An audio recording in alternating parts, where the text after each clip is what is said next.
Hello students, welcome to the physics class of class 12. Our first topic for today is electric potential at any general point due to a dipole. Consider an electric dipole consisting of two point charges minus q and plus q and separated by a distance 2a as shown in figure. We wish to determine potential at the point P at a distance r from the center O. The direction OP make an angle theta with the dipole moment P. Here in the diagram we see minus q and plus q, two charge of the dipole separated by a distance 2a. We have to calculate electric potential at the point P, which is at a distance r from the center O of the dipole. Minus q charge is at a distance r1 from the point P. Plus q charge is at a point r2 from the point P. And this r make an angle theta with the dipole moment P of the dipole. Let AP equal to R1 and BP equal to R2. Net potential at point P due to the dipole is V equal to V1 plus V2. V1 is for minus charge 1 by 4 pi epsilon 0 minus Q by R1, and V2 for positive charge 1 by 4 pi epsilon 0 Q by R2. We take common Q by 4 pi epsilon 0 and we have left 1 by R2 minus 1 by R1. So finally we have Q by 4 pi epsilon 0 R1 minus R2 by R1 R2. If the point P lies far away from the dipole, then R1 minus R2 is near equal to AB cos theta equal to 2A cos theta, and R1 R2 near equal to R square. So we have V equal to Q by 4 pi epsilon 0 2A cos theta by R square. V equal to 1 by 4 pi epsilon 0 P cos theta by R square. P is Q into 2a. So V equal to 1 by 4 pi epsilon 0 P vector dot R vector by RQ, or in unit vector notation we can write V equal to 1 by 4 pi epsilon 0 P vector dot R cap by R square. Here R cap equal to R vector by R is a unit vector along the positive vector OP equal to R. Here this is OP and this is R. Okay. If the point P lies very far away from the point O, then this distance R1 minus R2 is considered as 2A cos theta. Okay, and this R1 into R2 considered as R square. Now the second topic, electric potential due to a group of point charges. Here in the diagram we see we have to calculate electric potential at the point P. We have a collection of charges like Q1, Q2, Q3, Q4 and Qn, which is are at a distance R1, R2, R3, R4, Rn from the point P. As shown in figure, suppose in point charges Q1, Q2 up to Qn lie at distances R1, R2 up to Rn from the point P. Electric potential at P due to charge Q1 is V1 equal to 1 by 4 pi epsilon 0 Q by R1. Similarly, electric potentials at points P due to other charges will be like for Q2 charge V2 equal to 1 by 4 pi epsilon 0 Q2 by R2. For Q3 charge potential V3 equal to 1 by 4 pi epsilon 0 Q3 by R3. Like Qn charge Vn equal to 1 by 4 pi epsilon 0 Qn by Rn. By the superposition principle, the potential V at P due to the total charge configuration is the algebraic sum of the potential due to the individual charges. That is V equal to V1 plus V2 plus V3 up to Vn. So if we put the values for V1, V2, V3 and Vn, we have 1 by 4 pi epsilon 0 as common, Q1 by R1 plus Q2 by R2 plus Q3 by R3 plus up to Qn by Rn.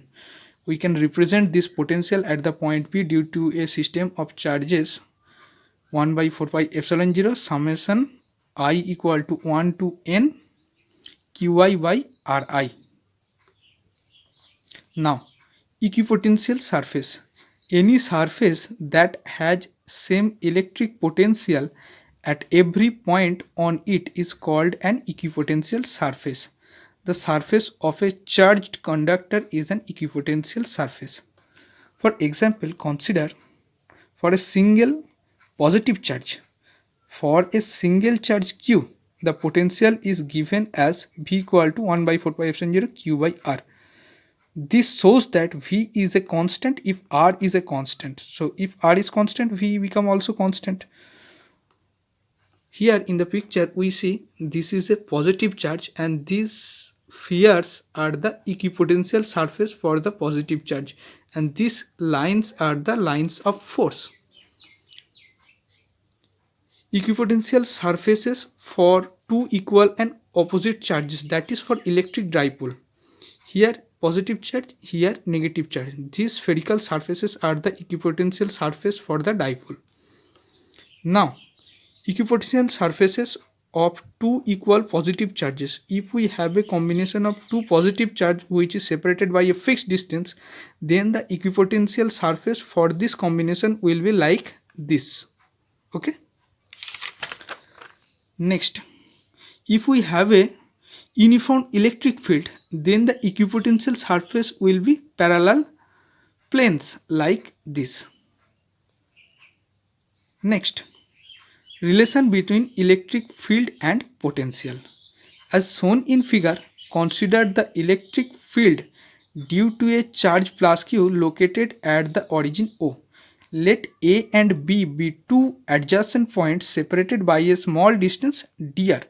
The 2 points are so close that the electric field E between them remains almost constant. Let V and V plus dV be the potentials at the 2 points. Here in the diagram we see the positive charge is at the center O. A and B are two adjacent points separated by the distance dr. Potential at point A is VA equal to V and potential at the point B, VB equal to V plus dV, and electric field is E, which is same at both points A and B. Now, the external force required to move a test charge Q0 without acceleration against the electric field E is given by F equal to minus Q0 into E. This negative sign come here because the direction of motion of the test charge Q0 and the direction of electric field E are in opposite direction. So the force is also in opposite direction of electric field E. This force F is the external force acting on the test charge Q0 to overcome the electric field E. The work done to move the test charge from A to B is W equal to F into dr. F we put the value here minus Q0 into E into dr. Also the work done in moving the test charge from A to B is W equal to charge into potential difference. So charge Q0 potential difference VB minus VA equal to Q0 into dV. Now equating the two work done we get, that means we are equating the right hand terms of these two equation, we get minus Q0 E into dr equal to Q0 into dV. We cancel Q0 from both sides, so finally we have electric field E equal to minus dV dr. We can draw the following important conclusions. Electric field is in the direction in which the potential decreases steepest. Its magnitude is given by the change in the magnitude of the potential per unit displacement normal to the equipotential surface at the point. So electric field E is the negative derivative of potential with respect to distance, E equal to minus dV dr. Next, potential due to spherical cell. We find out potential for three different regions. Here in the diagram we see a spherical cell of uniform charge plus Q. We know electric field inside a spherical cell is E inside equal to 0 and outside electric field is E out equal to 1 by 4 pi epsilon 0 q by r square. Here small r is greater than capital R, which is the radius of the spherical cell. This capital R is the radius of the spherical cell and O is the center of the sphere. First, potential at a point outside the cell, that is small r is greater than capital R. We know electric field E out equal to q by 4 pi epsilon 0 r square. So potential V equal to minus integration infinity to r e dr. We put the value of E here, q by 4 pi epsilon 0 r square dr. Solving the integration, we get V equal to q by 4 pi epsilon 0 r. Potential at the surface, Vs equal to minus integration infinity to capital R E dr. Here it is capital R because we have to calculate electric potential at the surface of the sphere, which is at a distance r from the center O. In all the calculation, we consider the charge is at center O. So solving the integration, we have Vs equal to q by 4 pi epsilon 0 r. We have put the value of electric field E here, q by 4 pi epsilon 0 r square, where r is the radius of the cell. And the third one is potential at a point inside the cell, that is small r is less than capital R. Vc equal to minus infinity to small r e dr. We divide it into two parts. First we calculate minus infinity to capital R integration E outside dr minus r to capital R to small r E inside dr. That means we are bringing the unit positive charge from infinity to the surface, then to surface at inside point small r. We know E inside is 0, so the second term will become 0, and for the first term we put the values of E out equal to q by 4 pi epsilon 0 r square dr. By solving the integration, we get Vc equal to q by 4 pi epsilon 0 r. This value of the electric potential at an inside point Vc q by 4 pi epsilon 0 capital R is exactly same at the surface value Vs equal to q by 4 pi epsilon 0 r.